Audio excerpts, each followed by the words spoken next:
So siguro one time magtutur tayo, ikot tayo ng buong Infanta. May mga some of aerial footage na tayo sa mga ilan-ilan sa mga lugar na kung saan may mga liguan. O lalo ngayong summer guys, no?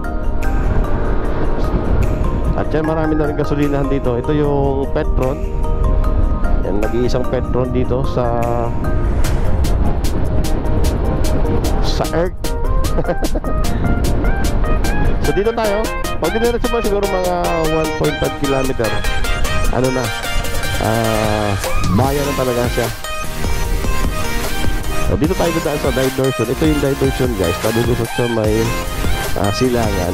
Ito ay ginagawa pa lang, pero sa bandang unahan meron na rin tayong footage yan, aerial footage. Yan, ito yung lusot ng diversion na to. Maganda to guys at malapad. Kasi dyan siguro ilulusot din to sa papuntang Dinahican, ang barangay na dulo na nasakop ng Infanta. Dagat din paikot, kaya pag nasa Dinahican ka na, babalik ka na para makabalik sa pinanggalingan mo. Arbo, yan medyo rough road nga lang guys. Mainit guys, no?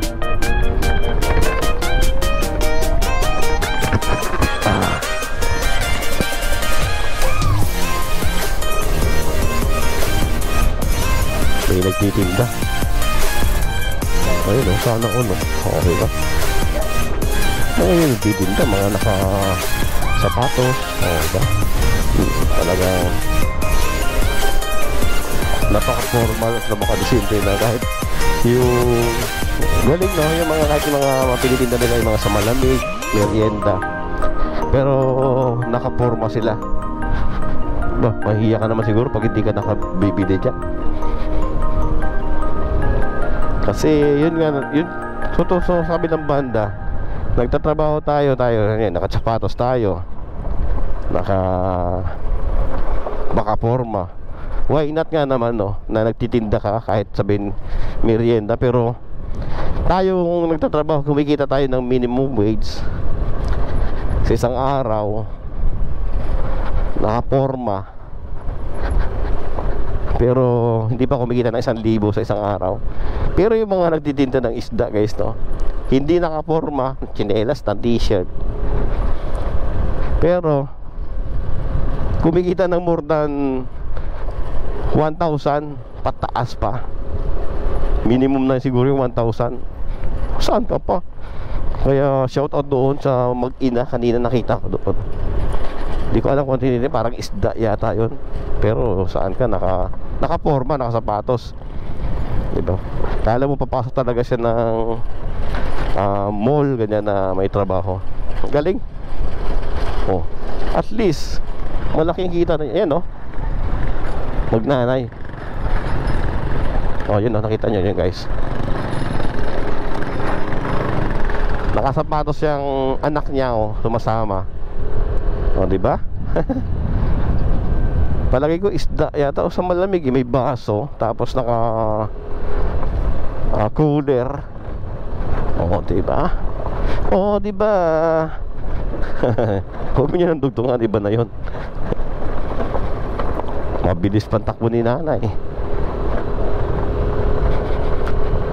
Sa yung taga-assist sa mother, shout out sa inyo. Sana maubos yung tinda ninyo sa kabila ng kainitan. Hindi ko man sila kilala eh, pero nakaka-inspired, no, yung mga ganun. Siguro pag nag-resign ako, pag ako halimbawa magtitinda ako ng isda o rolling store, puporma din ako, nakasapatos din ako para at least, di ba?